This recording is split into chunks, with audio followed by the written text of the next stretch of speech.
Hello, ഇന്നത്തെ കഥയിലേക്ക് എല്ലാവർക്കും സ്വാഗതം. ചാനൽ ആദ്യമായിട്ട് കാണുന്നവരാണെങ്കിൽ ഒന്ന് സബ്സ്ക്രൈബ് ചെയ്തിട്ട് ലൈക്ക് ചെയ്യണേ. അങ്ങനെ ബൈജുവും ദീപയും കൂടെ സംസാരിച്ചുകൊണ്ടിരിക്കുമ്പോഴേക്കും കല്യാണത്തിന് പോവാൻ റെഡിയായിട്ട് കിരണും കല്യാണി അങ്ങോട്ടേക്ക് വന്നിട്ടുണ്ട്. അപ്പോൾ അവരോട് ബൈജു ചോദിക്കുന്നുണ്ട്, പോവാൻ റെഡിയായോ? 10:30-ക്കല്ലേ മുഹൂർത്തം, ഇത്ര നേരത്തെ പോണോ? അപ്പോൾ കിരൺ പറയാണ്, ഹരിയേട്ടനും കൂടെ വരാമെന്ന് പറഞ്ഞിട്ടുണ്ട്. അപ്പോൾ ഹരിയേട്ടനെയും കൂടെ വീട്ടിൽ ചെന്ന് വിളിച്ചുകൊണ്ട് വേണം പോവാൻ. അപ്പോൾ ബൈജു കളിയാക്കിക്കൊണ്ട് പറയാണ്, ആഹാ, അപ്പോൾ അച്ഛൻ്റെ കല്യാണം നടത്തി കൊടുക്കാൻ മോള് പോവുകയാണല്ലേ? അത് കേട്ടതും കല്യാണി പൊട്ടിത്തെറിക്കുകയാണ്. ആരുടെ അച്ഛൻ്റെ? എനിക്കിനി അങ്ങനെ ഒരു അച്ഛനില്ല എന്നുള്ളത് ബൈജുവിന് അറിയാലോ. പിന്നെ അവിടെ ഒരുത്തനുണ്ട്, എൻ്റെ അനിയൻ. അവൻ്റെ അച്ഛൻ്റെ കല്യാണം നടത്തി കൊടുക്കാൻ പോവുക. അപ്പം തന്നെ ബൈജു പറയുന്നുണ്ട്, എന്തൊക്കെ സമ്മാനങ്ങളാണ് കാർത്തികയും അവളുടെ അമ്മയും കൂടെ ഒരുക്കി വെച്ചിരിക്കുന്നതെന്ന് നമുക്ക് പറയാൻ പറ്റില്ലല്ലോ. അത് കേട്ട് കിരണും പറയുന്നുണ്ട്, അതേപ്പറ്റി ഞങ്ങൾക്കും അറിയില്ല. ഏതായാലും മുഹൂർത്തത്തിന് മുമ്പ് അവിടെ എത്തട്ടെ. അപ്പോൾ ദീപ ചോദിക്കുന്നുണ്ട്, കാർത്തിക മോള് രാവിലെ വിളിച്ചായിരുന്നോ? വിളിച്ചിട്ടുണ്ടായിരുന്നു. മുഹൂർത്തത്തിന് ഒരു 10 മിനിറ്റ് മുന്നെയെങ്കിലും അവിടെ രജിസ്റ്റർ ഓഫീസിൽ എത്തണം എന്നാണ് ചേച്ചി പറഞ്ഞേ. അങ്ങനെയെങ്കിൽ അവിടെ ചില കാഴ്ചകൾ കാണാമെന്നാണ് പറഞ്ഞേ. അപ്പോൾ കിരൺ പറയുന്നുണ്ട്, ആ കാഴ്ചകൾ കാണാനാ ഞങ്ങൾ പോകുന്നേ. അപ്പോൾ ദീപ പറയുന്നുണ്ട്, അയാൾ അന്ന് വന്നപ്പോൾ അയലത്തും കയറിയായിരുന്നു. ഇനിയിപ്പോൾ അവിടുന്ന് ആരെങ്കിലും വരുമോ അറിയില്ല. അപ്പോൾ കല്യാണി പറയുന്നുണ്ട്, ഏയ് സരയു പ്രസവിച്ച് കിടക്കുകയല്ലേ, അതുകൊണ്ട് ആരും വരില്ലായിരിക്കും. അപ്പോൾ ബൈജുവാണ് പറയുന്നത്, ഒരുപക്ഷേ ബകാസുരം വരുമായിരിക്കും. അയാളും പ്രകാശനും അടയും ചക്കരയാണല്ലോ. അപ്പോൾ കിരൺ പറയുന്നുണ്ട്, ദുഷ്ടന്മാരെല്ലാം ഒത്തുകൂടട്ടെ, നാളെ തകരാൻ പോകുന്നവരെല്ലാം ഒന്നിച്ച് കാണാലോ. അങ്ങനെ കല്യാണിയെ വിളിച്ചുകൊണ്ട് കിരൺ അവിടുന്ന് പോവുകയാണ്. ആ സമയത്ത് ബൈജു ദീപയോട് പറയുന്നുണ്ട്, ദീപച്ചേ, എല്ലാം കഴിഞ്ഞിട്ട് പാറുമോളെയും കൂട്ടിക്കൊണ്ട് പ്രകാശൻ ഇപ്പോൾ താമസിക്കുന്ന വീട്ടിലോട്ടൊന്ന് പോവണം. പടക്കമൊക്കെ റെഡിയാ, അത് പ്രകാശൻ്റെ അയാളുടെ അമ്മയുടെ മുമ്പിലിട്ട് പൊട്ടിക്കണം. ബൈജു വല്ലാത്തൊരു സന്തോഷത്തിലാണ് ഉണ്ടായിരുന്നത്. അതേസമയം പ്രകാശനും വിക്രവും മുത്തശ്ശിയൊക്കെ സഞ്ചരിച്ച കാറ് രജിസ്റ്റർ ഓഫീസിന് മുന്നിൽ വന്ന് ഇറങ്ങിയിട്ടുണ്ട്. അപ്പോൾ കാറിൽ നിന്നും അഹങ്കാരത്തോടു കൂടി പ്രകാശൻ ഇറങ്ങുകയാണ്. പിന്നാലെ തന്നെ വിക്രവും അതുപോലെ തന്നെ മുത്തശ്ശിയൊക്കെ ഇറങ്ങിയിട്ടുണ്ട്. വിക്രം വേഗം വന്നിട്ട് അച്ഛൻ്റെ കഴുത്തിൽ കിടക്കുന്ന മാലയൊക്കെ എടുത്ത് പുറത്തിടുകയാണ്. മാലയൊക്കെ എടുത്ത് പുറത്തിട്, 4 ആൾക്കാർ കാണട്ടെന്നേ. അപ്പോൾ പ്രകാശൻ ചോദിക്കുന്നുണ്ട്, അത് ഓവറാവില്ലേ മോനെ? ഒരു ഓവറും ഇല്ല അല്ലേ അമ്മൂമ്മേ? അത് ശരിയാ, അമ്മൂമ്മയും പറയുന്നുണ്ട്. അപ്പോഴേക്കും രാജപ്പനും ബാലണ്ണനൊക്കെ സഞ്ചരിച്ചിട്ടുണ്ടായിരുന്ന കാറും വന്നിട്ടുണ്ട്. അവരടുത്ത് വന്നപ്പോൾ രാജപ്പൻ വിക്രത്തിനോട് പറയുന്നുണ്ട്, എടാ മോനെ, നീ ഭാഗ്യവാനാടാ. ഇതുപോലെ എത്ര മക്കൾക്ക് സ്വന്തം അച്ഛൻ്റെ കല്യാണം നടത്താൻ പറ്റിയിട്ടുണ്ടാവും. അത് കേട്ട് പ്രകാശൻ ചോദിക്കുന്നുണ്ട്, രായപ്പണ്ണൻ എന്താ കളിയാക്കുക? ഒരിക്കലും അല്ലടാ, ഞാൻ സീരിയസ് ആയിട്ട് പറഞ്ഞതാ. അപ്പോൾ ബാലനും പറയുന്നുണ്ട്, എന്താ രാജപ്പണ്ണ നിങ്ങൾ ഈ പറയുന്നത്? ഇന്നത്തെ കാലത്ത് എത്രയോ മക്കൾ സ്വന്തം അച്ഛനെയും അമ്മയും കെട്ടിച്ചു വിടുന്നുണ്ട്. കാലമൊക്കെ മാറിപ്പോയി. ഭാര്യയോ ഭർത്താവോ നേരത്തെ മരിച്ചാ ജീവിച്ചിരിക്കുന്നവർക്കൊരു തുണ വേണ്ടേ? അപ്പം തന്നെ രാജപ്പൻ പറയുന്നുണ്ട്, ഇവിടെ ദീപ എന്ന് പറയുന്ന ഇവൻ്റെ ഭാര്യ ജീവിച്ചിരിക്കുമ്പോൾ തന്നെ ഇവന് കൊള്ളിവെക്കുന്ന പ്രവൃത്തിയല്ലയോ ചെയ്തത്? പണവും പത്രാസുള്ള ഒരാളെ കണ്ടപ്പോൾ അയാളുമായിട്ട് അവൾ പ്രണയത്തിലായില്ലേ? ഞാൻ ആ കിരണിൻ്റെ അച്ഛൻ്റെ കാര്യമാണ് പറഞ്ഞത്. അപ്പം ബാലണ്ണൻ പറയുന്നുണ്ട്, ദേ കാണാത്തതും കേൾക്കാത്തതുമായ കാര്യങ്ങൾ പറയല്ലേ രായപ്പണ്ണ. അപ്പം രാജപ്പൻ പറയുന്നുണ്ട്, എൻ്റെ ബാല, ഞാനല്ലല്ലോ ഇത് പറയുന്നത്. സ്വന്തം മോൻ പോലും കോടതിയിൽ കയറി ഞാനിപ്പോൾ ഈ പറഞ്ഞ കാര്യം പറഞ്ഞതാ. അങ്ങനെയാ ഈ മോൻ കയറി മൊഴി കൊടുത്തത്. അപ്പോൾ മുത്തശ്ശി പറയുന്നുണ്ട്, അതിനവൾ ഇപ്പോഴും നടക്കുന്നത് കണ്ടില്ലേ ബാല? അണിഞ്ഞൊരുങ്ങി 17കാരിയെ പോലെയാ നടക്കുന്നത്. അത് കേട്ട് പ്രകാശൻ പറയുന്നുണ്ട്, ഒരു 17കാരി, ഒന്ന് ചുമ്മാതിരിയമ്മ. എന്നിട്ട് പ്രകാശൻ വീമ്പ് പറയാണ്, അണ്ണന്മാർ കേട്ടോ, അവളുടെ മുമ്പിൽ കൂടി ഞാൻ നടക്കും, എൻ്റെ സുന്ദരിയും സുശീലയുമായ കോടീശ്വരിയുമായ ലക്ഷ്മിയോടൊത്ത്.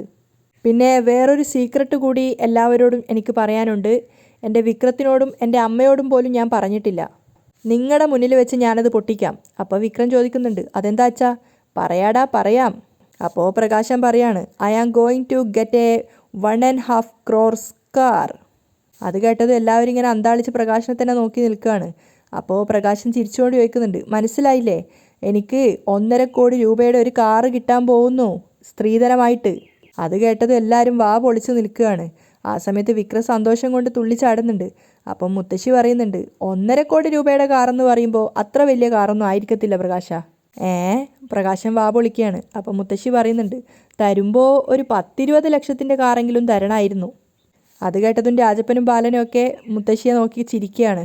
അപ്പോൾ പ്രകാശൻ പറയുന്നുണ്ട്, എൻ്റെ അമ്മയെ നല്ലൊരു ദിവസമായിട്ട് മണ്ടത്തരം പറയല്ലേ. നിങ്ങൾ കോടീശ്വരിയായ ഒരു സ്ത്രീയുടെ അമ്മായി അമ്മയാവാൻ പോകുന്ന ആളാ. കുറച്ചൊക്കെ വിവരം വേണം, കണക്കിലൊക്കെ കുറച്ച് ഗ്രാഹ്യം വേണം. അമ്മേ, 1.5 കോടി എന്ന് പറഞ്ഞാൽ 150 ലക്ഷം രൂപ. അത് കേട്ടതും ഭാനുമതി വാ പൊളിച്ച് നിൽക്കുകയാണ്. അയ്യോ, 150 ലക്ഷം രൂപയുടെ കാറോ? അപ്പോൾ ബാലൻ പറയുന്നുണ്ട്, പണക്കാർക്കൊക്കെ ഇത് നിസ്സാരല്ലേ. എന്ന് വെച്ചാ നീ റോട്ടിൽ കൂടി ഫ്ലൈറ്റിൽ സഞ്ചരിക്കുന്നത് പോലെയാണെന്ന് അർത്ഥം. രാജപ്പനും പറഞ്ഞു പുകഴ്ത്തുകയാണ്. നിങ്ങൾ വിഷമിക്കേണ്ട രാജപ്പണ്ണ, എൻ്റെ ബ്യൂട്ടിഫുൾ വൈഫ് എൻ്റെ കൂടെ ഇല്ലാത്ത സമയത്ത് നിങ്ങൾക്കൊക്കെ ഞാൻ ഓരോ ലിഫ്റ്റ് തരുന്നതായിരിക്കും. അപ്പോഴേക്കും കിരണും കല്യാണിയും സഞ്ചരിച്ച കാർ അങ്ങോട്ടേക്ക് വന്നിട്ടുണ്ട്. അവർക്കൊപ്പം തന്നെ ഹരിയേട്ടനുണ്ടായിരുന്നു. അത് കണ്ട് സന്തോഷത്തോടെ ബാലണ്ണൻ പറയുന്നുണ്ട്, കല്യാണി മോളും കിരൺ സാറൊക്കെ ഉണ്ടല്ലോ. അത് കണ്ട് ദേഷ്യത്തോടെയാണ് അമ്മമ്മ സംസാരിക്കുന്നത്. സദ്യക്ക് വരാനല്ലേ ഇവരോടൊക്കെ പറഞ്ഞത്, പിന്നെന്തിനാ ഇങ്ങോട്ട് വന്നതിപ്പോൾ? അപ്പോൾ പ്രകാശം പറയുന്നുണ്ട്, വരട്ടെ വരട്ടെ അമ്മേ. കാർത്തിക മോൾക്കൊപ്പം ലക്ഷ്മിയും കൂടെ വരുന്നത് ഈ രണ്ടെണ്ണവും കാണണം കൺകുളിർക്കെ. അപ്പോൾ വിക്രം പറയുന്നുണ്ട്, എന്നാലും ഇവരിവിടെ വരുമെന്ന് ഞാൻ കരുതിയിരുന്നില്ല. അപ്പോഴേക്കും കിരണും കല്യാണി ഹരിയേട്ടൻ അവർക്ക് അടുത്തേക്ക് വന്നിട്ടുണ്ട്. ഹരിയേട്ടൻ ചോദിക്കുകയാണ്, മണവാളൻ എന്ത് പറയുന്നു? അതെ മണവാളൻ, എന്തെങ്കിലും കുഴപ്പമുണ്ടോ? പ്രകാശം വിട്ടുകൊടുക്കുന്നില്ല. എന്നിട്ട് വീണ്ടും പറയുന്നുണ്ട്, അതുപോട്ടെ, ഒരു കാര്യം ഞാൻ പറയാൻ നിൽക്കുമായിരുന്നു. LK കൺസ്ട്രക്ഷൻ്റെ കമ്പനിയുടെ MD ഇവനാ, അതായത് എൻ്റെ മോൻ. ഇവൻ MD ആയി ചാർജ് എടുത്തതിന് ശേഷം കമ്പനി വെച്ചടി ഉയർച്ചയിലേക്ക് പോയിക്കൊണ്ടിരിക്കുക. പിന്നെ വേറെ ഏതോ ഒരു കമ്പനി ഉണ്ടല്ലോ ഇവിടെ, ആ കമ്പനിയൊക്കെ ചിലപ്പോൾ പൂട്ടിക്കെട്ടേണ്ടി വരും. ആ കമ്പനിയിൽ എന്തെങ്കിലും സാമ്പത്തിക ബുദ്ധിമുട്ടോ അല്ലെങ്കിൽ ജോലി പോകുന്നുള്ള അവസ്ഥയോ വന്നാലേ ആ കമ്പനിയുടെ പേര് പോലും പറയാൻ ഞാൻ ആഗ്രഹിക്കുന്നില്ല. അങ്ങനെ എന്തെങ്കിലും ബുദ്ധിമുട്ട് വരികയാണെങ്കിൽ നിങ്ങൾ ഉടൻ ഇങ്ങോട്ടേക്ക് വന്നാൽ മതി. ഉടൻ തന്നെ അപ്പോയിൻമെൻറ്റ് ലെറ്റർ തരാം. അപ്പം തന്നെ ഹരിയേട്ടൻ പറയുന്നുണ്ട്, തൽക്കാലം RS കമ്പനിയിൽ ഞാൻ തൃപ്തനാണ്. ഇത്രയും കാലം അതായിരുന്നു എൻ്റെ ചോറ്, ഇനി മരണം വരെയും അതുതന്നെ ആയിരിക്കും. അപ്പോൾ വിക്രവും കളിയാക്കുകയാണ്, ഇനി അധികകാലം ആ കമ്പനി ഇല്ല, ഉടനെ പൂട്ടും. അപ്പോൾ കിരൺ പറയാണ്, പൂട്ടിയാലും കുഴപ്പമില്ലടാ, ഒരു 4 തലമുറയ്ക്ക് കഴിയാനുള്ളത് ഞങ്ങൾ ഉണ്ടാക്കി കഴിഞ്ഞു. അപ്പോൾ പ്രകാശം പറയുന്നുണ്ട്, ഒരു 10 തലമുറയ്ക്ക് കഴിയാനുള്ളത് ഞങ്ങളും ഉണ്ടാക്കി കഴിഞ്ഞടാ കിരൺ സാറേ. അപ്പോഴേക്കും ബാലണ്ണൻ പറയുന്നുണ്ട്, ഇന്ന് നിൻ്റെ കല്യാണമല്ലേ, കൂടുതൽ വെല്ലുവിളിയൊന്നും വേണ്ട. നിൻ്റെ മോളും മോളുടെ ഭർത്താവും കമ്പനിയിലെ സൂപ്പർവൈസറുമാണ് വന്നിരിക്കുന്നത്. അപ്പോൾ ഭാനുമതി പറയുന്നുണ്ട്, അതിന് ഹോട്ടലിൽ സദ്യ കഴിക്കാൻ വന്നാൽ പോരായിരുന്നോ? അപ്പോൾ കല്യാണി പറയാണ്, കല്യാണ കത്തും തന്ന് കല്യാണത്തിന് ക്ഷണിച്ചത് കൊണ്ടാണ് വന്നേ. അപ്പോൾ പ്രകാശം കളിയാക്കുന്നുണ്ട്, വന്ന സ്ഥിതിക്ക് വീനസ് ഹോട്ടലിൽ 3 സ്റ്റാർ ഹോട്ടലിൽ നല്ല ബഫേ ഉണ്ട്, വേണമെങ്കിൽ നണ്ണിയിട്ട് പോവാം. അപ്പോൾ കിരണും കല്യാണിയും ചിരിച്ചുകൊണ്ട് പറയുന്നുണ്ട്, അതത്രയേ ഉള്ളൂ, എന്തായാലും വന്ന സ്ഥിതിക്ക് സദ്യ കഴിച്ചിട്ടേ ഞങ്ങൾ പോകത്തുള്ളൂ. അപ്പോൾ രാജപ്പനും പറയുന്നുണ്ട്, എന്തായാലും ഉള്ളത് പറയാലോ, ഞാൻ നിങ്ങളെ ഇവിടെ ഒട്ടും പ്രതീക്ഷിച്ചില്ല. അപ്പോൾ ബാലൻ പറയുന്നുണ്ട്, എന്തായാലും കല്യാണി പ്രകാശൻ്റെ മോളല്ലേ, ഇങ്ങനെ ഒരു ചടങ്ങ് നടക്കുമ്പോൾ കല്യാണി കിരൺ സാറിനെയും കൊണ്ട് വന്നതിൽ ഒരു തെറ്റുമില്ല. അപ്പോൾ പ്രകാശൻ ദേഷ്യത്തോടെ പറയാണ്, ദേ ബാലണ്ണ, നിങ്ങളോട് ഞാനൊരു 100 തവണ പറഞ്ഞിട്ടുണ്ട്, പണ്ടേ മകളായിട്ട് ഞാൻ അംഗീകരിച്ചിട്ടില്ല ഒരുത്തിയെയും. പിന്നെയാണോ ഇപ്പോൾ? എൻ്റെ കൂടെ നടന്ന് എനിക്ക് ബുദ്ധിമുട്ടുണ്ടാക്കിയ ഒരുത്തിയുടെ താലി ഞാൻ അറുത്തു കഴിഞ്ഞു. അതിനു പകരം ഒരു 10-16 പവൻ്റെ താലിയാണ് ഞാൻ വാങ്ങിച്ചിരിക്കുന്നത്, ഞാനിപ്പോൾ കല്യാണം കഴിക്കാൻ പോകുന്ന എൻ്റെ നവവധുവിനെ അണിയിക്കാൻ. അത് ആ രംഗം മൊബൈലിൽ പകർത്തിയിട്ട് കൊണ്ടുപോയി കാണിക്കടി ആ സേനൻ്റെ കാമുകിക്ക്. അത് കേട്ടതും കല്യാണിക്ക് ദേഷ്യം കയറുകയാണ്, ഡോ. അപ്പോൾ കിരൺ പറയുന്നുണ്ട്, ഏയ് കല്യാണി വേണ്ട, അത് കണ്ടില്ലേ, സ്വന്തം മോൻ പോലും അങ്ങനെ പറയാൻ മടി കാണിക്കുന്നില്ല. പിന്നെ ഇയാളെപ്പോലെ നാക്കിനെല്ലില്ലാത്ത ഒരാൾ അങ്ങനെ പറഞ്ഞു എന്ന് കരുതി നിനക്കെന്ത് സംഭവിക്കാനാ? അപ്പോൾ ഭാനുമതി പറയുന്നുണ്ട്, ഓ മുഹൂർത്തമായപ്പോഴേക്കും വഴക്കിടാനായി വന്നിരിക്കുകയാണ്. അപ്പോൾ രാജപ്പനും പറയാണ്, ഇനി ഇവിടെ നിങ്ങൾ ഒരുമിച്ച് നിന്നാൽ വഴക്കിടുമെന്നുള്ള കാര്യം ഉറപ്പാ. അതുകൊണ്ട് പ്രകാശ നീ വാ എന്നും പറഞ്ഞ് രാജപ്പൻ പ്രകാശിനെ വിളിച്ച് കൂട്ടിക്കൊണ്ട് പോവുകയാണ്. ആ സമയത്താണ് ഒരു പോലീസ് വണ്ടി അങ്ങോട്ടേക്ക് വരുന്നത്. ആ സമയത്ത് കിരൺ അവൻ്റെ വാച്ചിൽ നോക്കുകയാണ്. കൃത്യം 10 മിനിറ്റുള്ളിൽ തന്നെ അടുത്ത സംഭവം നടന്നു എന്നുള്ളൊരു സന്തോഷത്തിൽ. അപ്പം പോലീസ് ഇറങ്ങി വന്ന കണ്ടതും എല്ലാവരുടെയും മുഖത്ത് ആകെ ഒരു ഞെട്ടലാണ്. കല്യാണിയും കിരണും പരസ്പരം നോക്കി ചിരിക്കുന്നുണ്ട്. പോലീസുകാർ അടുത്തേക്ക് വരുമ്പോൾ ഭാനുമതി വിക്രത്തോട് ചോദിക്കുകയാണ്, പോലീസുകാരെന്തിനാ ഇപ്പം ഇങ്ങോട്ടേക്ക് വരുന്നത്? എനിക്കറിയില്ല. അപ്പോൾ SI വന്നിട്ട് പ്രകാശിനോട് പറയാണ്, ഡാ പ്രകാശ, ജീപ്പിലോട്ട് കയറ്. അപ്പോൾ പ്രകാശിന് കാര്യമൊന്നും മനസ്സിലാവുന്നില്ല. ഞാനെന്തിനാ സാറേ ജീപ്പിലോട്ടേക്ക് കയറുന്നേ? നിന്റെ കല്യാണമാണെന്നറിയാം, നിനക്കെതിരെ ഒരു കംപ്ലൈൻ്റ് ഉണ്ട്. അത് കേട്ടതും എല്ലാവരും ഞെട്ടിത്തരിച്ച് നിൽക്കുകയാണ്. എന്ത് കംപ്ലൈൻറ്റ്? പ്രകാശൻ ചോദിക്കുകയാണ്. അതിൻ്റെ കാര്യത്തിലൊരു തീരുമാനമായിട്ട് അടുത്ത കല്യാണത്തെക്കുറിച്ച് ആലോചിച്ചാൽ മതി. അപ്പോൾ പ്രകാശൻ ചെറിയൊരു നീരസത്തോടെ പറയുന്നുണ്ട്, ദേ സാറേ, 10:30 മണിക്കാണ് മുഹൂർത്തം. ഞാൻ കല്യാണം കഴിക്കാൻ പോകുന്ന സ്ത്രീ ഇപ്പോൾ വരുന്നതേ ഉള്ളൂ. അതിനിടയ്ക്ക് ഇങ്ങനെ അലമ്പുണ്ടാക്കല്ലേ സാറേ. അപ്പോൾ SIയും പറയാണ്, ആയിക്കോട്ടെ, പക്ഷെ അതിനു മുമ്പ് നീ സ്റ്റേഷനിൽ വന്നേ പറ്റൂ. അപ്പോൾ മുഹൂർത്തം മുടങ്ങത്തില്ലയോ സാറേ? ഭാനുമതി ചോദിക്കുന്നുണ്ട്. അപ്പോൾ SI പറയാണ്, സ്റ്റേഷനിൽ നിന്ന് ഇവൻ കോടതിയിലോട്ടും പിന്നീട് ജയിലിലോട്ടുമാണ് പോകുന്നതെങ്കിൽ ഈ അടുത്ത ദിവസങ്ങളിലൊന്നും നല്ല മുഹൂർത്തം ഉണ്ടെങ്കിലും ഇവൻ്റെ കെട്ട് നടക്കത്തില്ല. അത് കേട്ടതും കിരണും കല്യാണിയും പരസ്പരം കളിയാക്കി ചിരിക്കുകയാണ് അവരെ.